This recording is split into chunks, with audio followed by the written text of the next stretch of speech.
এই গাইস, আসসালামু আলাইকুম।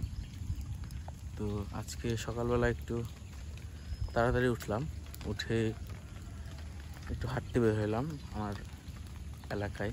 তো এত সুন্দর স্তব্ধ আর এত সুন্দর রিল্যাক্স যে আমি মুগ্ধ হয়ে গেলাম। আপনারা একটু চেক করুন কত সুন্দর প্রকৃতি, তার মধ্যে একটু বৃষ্টি নামছে, তো এই জন্য কত সুন্দর রাস্তা, মাশাআল্লাহ। মানে ফজরের পরের যেই ভিউটা, হ্যাঁ, অনেক সুন্দর।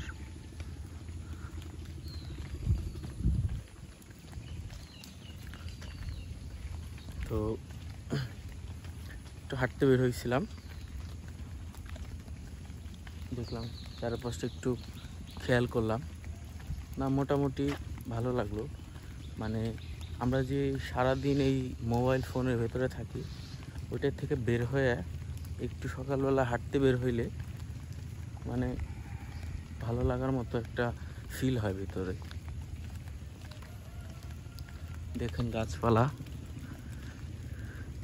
হয়তো এই অন্য সাইডের জন্য দেখেন সারাদিন এই রোড দিয়ে কত গাড়ি টাড়ি মানুষজন চলাফেরা করে, বাট সকাল সকাল তো সকালের ভিউটাই অন্যরকম, আবহাওয়াটাই অন্যরকম। এই যে হচ্ছে আমাদের খেলার মাঠ, খুবই সুন্দর। এখন হয়তো নামাজ টামাজ অনেকে পড়ে বাসায় যেয়ে রেস্ট করতেছে।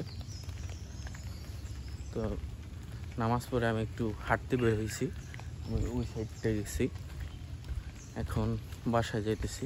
তাই মনে হলো যে এত সুন্দর ওয়েদার আর এত সুন্দর যে ইয়াটা, ওইটা একটু তুলে ধরি ভিডিওর মাধ্যমে। তো এই যে হচ্ছে আমাদের খেলার মাঠ, আগে অনেক খারাপ ছিল, তো এখন এলাকার বড় ভাই ব্রাদাররা মিলে এটাকে মেরামত করে এখন প্রতিনিয়ত এখানে খেলা হয়, এবং অন্য অন্য জেলা বা জেলা বলছি, অন্য ইউনিয়ন থেকে খেলতে আসে এখানে। তো অন্য একদিন সময় হলে আমি আপনাদের খেলাগুলো দেখাবো। তো আজকের মতো সবাই ভালো থাকবেন, সুস্থ থাকবেন, খুদা হাফেজ, আসসালামু আলাইকুম।